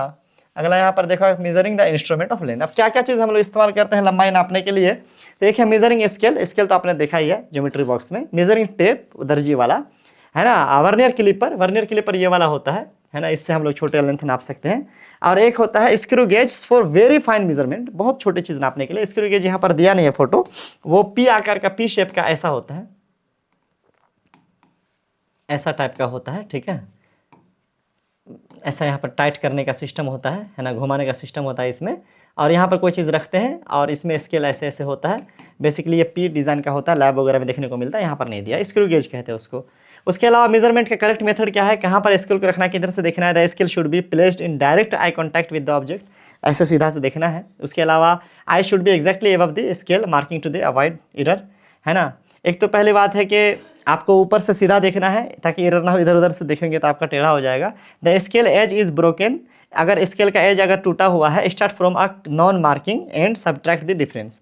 आप जहाँ से टूटा हुआ है उससे आगे का जो जाना हुआ मार्किंग है, जहाँ से क्लियर है वहाँ से नापिए, और जितना दूर पीछे छूट रहा है आपका उतना माइनस कर दीजिएगा। 2 से नाप रहे हैं तो आंसर से 2 माइनस कर दीजिएगा जहाँ तक आ रहा है। 5 से शुरू कर रहे हैं तो आंसर जितना आ रहा है उससे 5 माइनस कर दीजिएगा। इस तरीके से आपका सही रीडिंग आ जाएगा, ठीक है। आगे देखते हैं, डिस्टेंस और रेफरेंस पॉइंट के बारे में है। डिस्टेंस क्या है, the actual path length between 2 points, 2 point यहाँ से लेके यहाँ पॉइंट के बीच का जो पाथ है वो डिस्टेंस है। रेफरेंस पॉइंट क्या, a fix point use to describe the position of an object. किसी फिक्स पॉइंट से हम लोग क्या करते हैं, पोजीशन से हम लोग डिस्क्राइब करते हैं किसी का दूरी को, वो हो गया हमारा रेफरेंस पॉइंट। एग्जाम्पल के लिए, a bus stand can be consider a reference point when measuring the distance between school and park. वो जो एग्जाम्पल किताब में दिया गया था, बस स्टैंड से अगर हम पार्क तक की दूरी देख रहे थे तो बस स्टैंड हमारा रेफरेंस पॉइंट हुआ, जहाँ से आप किसी चीज़ का डिस्टेंस नाप रहे हो। अगला, mile stone showing Delhi 70 kilometre means that the point is 70 kilometre away from the Delhi. अब वो पत्थर में जो लिखा हुआ था कि दिल्ली 70 किलोमीटर है, इसका मतलब है कि वो रेफरेंस पॉइंट दिल्ली है। दिल्ली से लेके इस पत्थर तक का जो डिस्टेंस है वो 70 किलोमीटर है। यहीं पे वही चीज़ क्लियर कर रहा है। अगला, व्हाट इज मोशन, मोशन किसे कहते हैं। If an object change is position with time it is said to be in motion. याद कर लीजिएगा, to determine motion we need a reference point. किसी मोशन को डिफाइन करने के लिए रेफरेंस पॉइंट चाहिए कि इसके अकॉर्डिंग जो है ये मूव कर रहा है टाइम के साथ, तो मोशन में है। ऐसे हम नहीं कह सकते कोई चीज़ मूव कर रहा है या नहीं कर रहा है। टाइप्स ऑफ मोशन में हमने देखा, रेक्टिलिनियर मोशन है जैसे motion in straight line, example है मूविंग कार। ऐसे सर्कुलर मोशन है, मोशन इन सर्कुलर पाथ जैसे कि फेरिस व्हील है या रोटेटिंग फैन है। ऑसिलेटरी मोशन है जैसे टू एंड फ्रो मोशन, आगे पीछे वाला, ये स्विंग एंड पेंडुलम है। पेंडुलम मतलब घड़ी। उसके अलावा आइए, रिलेशन बिटवीन जो है मोशन एंड रेस्ट। अब रेस्ट किसे कहते हैं? If an object change its position with time it is said to be in motion, और if an object does not change its position with time it is said at rest. भाई simple है, definition याद कर लीजिएगा। Moving car